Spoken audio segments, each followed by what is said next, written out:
अस्सलाम वालेकुम। कैसे हैं आप सभी लोग? उम्मीद करते हैं आप सभी लोग खैरियत से होंगे। उमरा से घर वापसी के समय 5 लोगों की एक दुर्घटना में मौत हो गई है। तो ये 5 लोग एक ही परिवार के हैं। तो इनमें बच्चे कितने हैं, औरतें कितनी हैं और पुरुष वर्ग के लोग कितने हैं और ये कौन से देश के निवासी हैं? हज के बाद अब भारत के अलग अलग मुल्कों से लगातार हुज्जाज इकराम उम्रा करने के लिए मक्कातुल मुकर्रमा में पहुंच रहे हैं। ऐसे में अगर आपके घर परिवार से लोग मक्कातुल मुकर्रमा में उम्रा करने के लिए गए हुए हैं तो ये वीडियो आपको लास्ट तक जरूर देखना है, क्योंकि ये जो दुर्घटना हुई है इनमें 5 लोगों की जो मौत हुई है, तो ये कौन लोग हैं और ये कौन से देश के हैं, इनके क्या क्या नाम है, पूरी लिस्ट भी यहाँ पर जारी कर दी गई है। तो सबसे पहले इनके लिए पढ़ लेते हैं। इन्ना लिल्लाहि व इन्ना इलैहि राजिऊन। अल्लाह पाक जिन लोगों का मौत हुई है सभी को जन्नतुल फिरदौस में आला से आला मकाम अता फरमाए और इनके परिवार वालों को सब्र जमील अता फरमाए। एक ही परिवार के 5 लोगों की जान गई है। उमरा से अपने घर वापस ये लोग जा रहे थे। रास्ते में दुर्घटना के समय ये दोस्तों बड़ी दुर्घटना हुई। तो ये कौन लोग थे पूरी जानकारी जानेंगे, और साथ ही उमरा पर अगर आप भारत से जा रहे हैं या फिर आप पाकिस्तान से जा रहे हैं या बांग्लादेश से जा रहे हैं या इंडोनेशिया से जा रहे हैं तो अलग अलग मुल्कों से आपका कितना खर्चा होगा। भारत से कितना खर्चा होगा, उमरा के 15 दिन का कितना खर्चा होगा, 20 दिन का कितना खर्चा होगा और आपके लिए कौन सा पैकेज सबसे अच्छा रहेगा, 15 दिन वाला पैकेज अच्छा रहेगा या फिर आपके लिए 20 दिन वाला पैकेज अच्छा रहेगा, पूरी जानकारी देंगे आज के वीडियो में। इसलिए वीडियो को लास्ट तक जरूर देख लेना है। अल्लाह पाक से दुआ जितने भी हमारे भाई बहन इस वीडियो को देख रहे हैं सभी को जल्द से जल्द अल्लाह पाक उमरा पर बुला ले, सभी के वालिदैन को भी हज उमरा करा दे और सभी के कारोबार में खैर बरकतें अता फरमा दे, और जो लोग बेरोजगार हैं अल्लाह पाक से दुआ उनको नेक रोजगार अता फरमा दे। आमीन सुम्मा आमीन।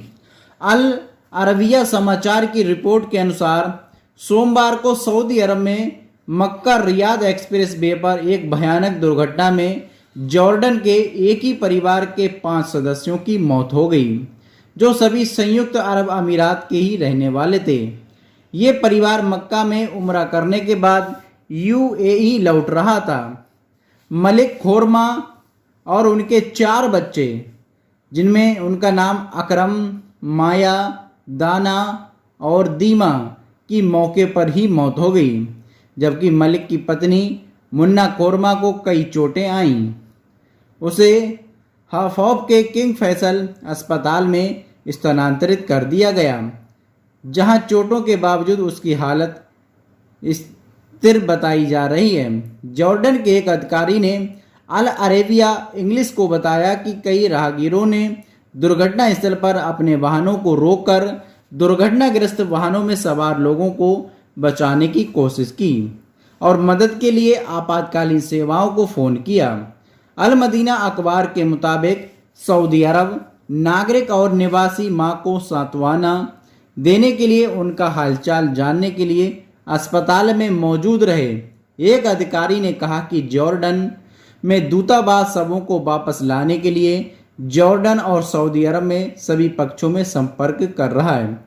अब ये देखिए अल्लाह की कितनी बड़ी यहाँ पर ये बात सामने आई है कि एक ही परिवार के 4-5 लोगों की मौत हो गई, जिनमें 4 बच्चे और 4 बच्चों के पिता की मौत हो गई, साथ में माँ बच गई। माँ की हालत भी दोस्तों काफ़ी गंभीर थी, लेकिन अस्पताल में उनको भर्ती कराया गया।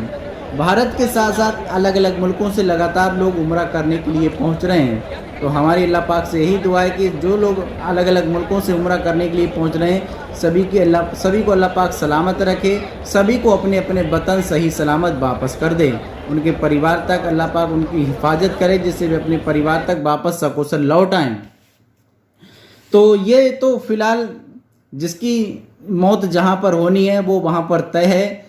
फिलहाल इनके लिए काफ़ी ये बुरी खबर है, लेकिन उम्रा करने के बाद ये हादसा हुआ और ये हादसा कुछ लोगों के साथ, आपको बता दें कि मक्कातुल मुकर्रमा में भी गर्मी का सितम काफ़ी ज़्यादा था। हज के दौरान की अगर बात करें तो हज में भी काफ़ी संख्या में लोगों की जान गई हैं, क्योंकि टेम्परेचर करीब 45, 46, 48 तक दर्ज किया गया। तो ऐसी तपती गर्मी में हज करने वाले लोगों को बहुत ही परेशानियों का सामना करना पड़ा, लेकिन हिम्मत देने वाला, ताकत देने वाला अल्लाह है। अल्लाह जब भी जो कराता है, अल्लाह की जो रजा होती है उसमें कहीं ना कुछ बात होती है। तो अल्लाह पाक जितनी इन लोगों की जो मौत हुई, अल्लाह पाक इनको जन्नतुल फिरदौस में आला से आला मकाम अता फरमाए। और जितने भी हमारे भाई बहन उम्रा पर गए हुए हैं सभी को अल्लाह पाक सलामत रखे। तो अब चलिए बात कर लेते हैं, आप अगर उम्रा पर जाने की प्लानिंग कर रहे हैं तो आपका कितना खर्चा होगा। तो सबसे पहले आप कमेंट करके बता दें आप वीडियो किस देश से देख रहे हैं, भारत से देख रहे हैं, पाकिस्तान से देख रहे हैं, या फिर आप इंडोनेशिया से देख रहे हैं। भारत से आपको बता दें कि ये जो पैकेज है तो दिल्ली से और मुंबई से करीब 60,000, 65,000, 70,000, 75,000 रुपए में स्टार्ट हो जाते हैं। इनमें आपको 15 दिन का सफ़र मिलेगा, जिनमें 8 रातें आपको मक्कातुल मुकर्रमा में और 7 रातें आपको मदीना मुनव्वरा में मिलेंगी। तो इनमें आपके लिए 3 वक्त का खाना होगा होटल में, और फिर आपकी जियारत होगी 1 दिन की मक्का में और 1 दिन की मदीना में। फिर आपका जमजम होगा, जब आप वापसी के समय लौटते होंगे तो एयरपोर्ट पर जब आपको बस छोड़ेगी तो वहाँ से आपको जमजम भी मिलेगा। तो आप भी अगर ये 15 दिन वाला पैकेज लेना चाहते हैं या फिर 20 दिन वाला लेना चाहते हैं, जैसा भी आपके पास वक्त है वैसा आप किसी भी अच्छी ट्रैवल एजेंसी के साथ अपना एक जो आपका दोस्तों टिकट है वो टिकट बुक करवा लें। ट्रैवल एजेंसी से अगर आप जाना तो ये आपके लिए काफ़ी सहूलियत रहती है, क्योंकि जिन लोगों को ज़्यादा नॉलेज नहीं होती है कि कैसे टिकट बुक करें फ़्लाइट का, कैसे होटल को बुक करें, कैसे आपके लिए सभी जो चीज़ें ऑनलाइन होती हैं वीज़ा वगैरह, तो जो लोग अपने आप नहीं कर पाते हैं तो उन लोगों को काफ़ी दिक्कतें होती हैं। तो ऐसे लोग अच्छी ट्रैवल एजेंसी को चयन कर लें। अच्छी ट्रैवल एजेंसी आपको सभी चीज़ें प्रोवाइड करवाएंगी। कम से कम आपको सेमी डीलक्स पैकेज चुनना है। सेमी डीलक्स नॉर्मल आदमी के लिए काफ़ी अच्छा रहता है। अगर आप अच्छा दोस्तों पैकेज लेना चाहते हैं तो गोल्डन और लग्जरी भी आप ले सकते हैं, जिनमें आपका खर्चा बढ़ जाएगा। लेकिन आप नॉर्मल रहना चाहते हैं, 3 वक्त का खाना, रहना और आपका ट्रैवल जो कि जियारत वगैरह, तो ये आपका सेमी डीलक्स जो कि पैकेज होगा उसमें सब चीज़ इंक्लूड हो जाएगा। तो ये आपके लिए काफ़ी अच्छा रहेगा। तो ये पैकेज अलग अलग जो कि ट्रैवल एजेंसियाँ, कुछ एजेंसियाँ तो ऐसी भी हैं 55,000 रुपया, 60,000 रुपया, 65,000 रुपये में करा रही हैं। लेकिन जो अच्छी सर्विस देने वाली कंपनियां हैं वो यही पैकेज करीब 70,000 से लेकर के 80,000 में तक करवा रही हैं। तो अच्छा पैकेज चुने, अच्छी आपको सुविधा मिलेगी, क्योंकि आप वहाँ पर जा रहे हैं, आप हिंदी बोल रहे हैं तो बहुत कम सऊदी के लोग होंगे वे बहुत कम हिंदी जानेंगे। जो वहाँ पर दुकानों पर काम करने वाले हैं या फिर अलग से कुछ लोग काम करने वाले हैं, बांग्लादेशी हैं या फिर पाकिस्तानी हैं, तो ये लोग हिंदी जानते हैं। लेकिन वहाँ पर सऊदी का कोई भी बंदा आपकी हिंदी बहुत कम जानेगा। अगर कोई जान भी लेगा और आप उससे बात करना चाहेंगे तो ज़्यादा आपको मालूमात नहीं मिल पाएगी। इसलिए कोशिश यही करें आप जिस भी ट्रैवल एजेंसी के साथ जा रहे हैं उसकी सर्विस अच्छी हो, क्योंकि यहाँ से जब जद्दा एयरपोर्ट पर बंदा उतरता है तो जद्दा एयरपोर्ट से आपको बसेस मिलने में परेशानी होती है अगर आपकी ट्रैवल एजेंट अच्छा नहीं है। तो ट्रैवल एजेंट अच्छा अगर आपका होगा तो यहाँ पर जद्दा एयरपोर्ट पर आप जैसे ही उतरेंगे, उतरते ही आपको बस मिल जाएगी। बस में आपको अगर मदीना जाना है तो मदीना छोड़ेगी, अगर आपको मक्का जाना है तो मक्का छोड़ेगी। मक्का आपके होटल तक बस का जो काम होगा वो आपके होटल तक छोड़ना होगा। होटल आपका जो होटल का मैनेजर होगा, बस आपको जितने भी आपके साथ के लोग होंगे आपके ग्रुप के सभी को आपको होटल के वाले के हवाले कर देगा। होटल वाला ही आपको 3 वक्त का खाना खिलाएगा, फिर आपकी जियारत वगैरह करवाएगा। फिर उसके बाद में आपको मक्का से मदीना जाना है तो बस आएगी, होटल वाला आपको मदीना के लिए रवाना कर देगा। फिर आप मदीना पहुंच जाएंगे तो वहाँ होटल वाले को वो बस वाला छोड़ देगा, तो वहाँ पर आपको मदीना में रुकना है। मदीना की जियारत वहाँ होटल वाला करवाएगा, वहाँ आपको खाना भी दोस्तों मिलेगा। फिर उसके बाद में आपकी जब घर की वापसी होगी तो डायरेक्ट आपको अगर जद्दा एयरपोर्ट पर आना है या फिर जो भी आपका एयरपोर्ट होगा उस पर वो बस लग जाएंगी और आपको वहाँ छोड़ देंगी।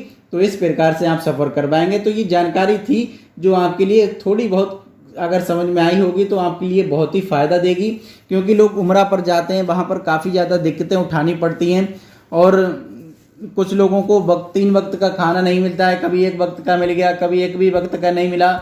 यहाँ से तय हो गया कि होटल का जो रूम है आपका 400 मीटर पर मिल जाएगा, 300 मीटर पर मिल जाएगा, लेकिन वही होटल मिलता है 3 किलोमीटर 4 किलोमीटर। तो जो दूर के जो होटल्स होते हैं ये बहुत सस्ते होते हैं, लेकिन इनका जो पैसा आप यहाँ से ज़्यादा देना होता है। लेकिन वहाँ पर आपको अगर ये दूर की सुविधाएं मिलती हैं तो इस बात का आप ध्यान रखें, अपने ट्रैवल एजेंट से कम उसका 10-5 साल का रिकॉर्ड देख लें, और उससे पहले जो हाल ही में उसके जो अब उससे हाल ही में जो लोग गए हुए हैं, कम से कम 5 से 10 लोगों का नंबर ले लें उससे, कि आपने जिन लोगों को सर्विस दी है उनसे बात कर लें कि कैसी सर्विस है इनकी।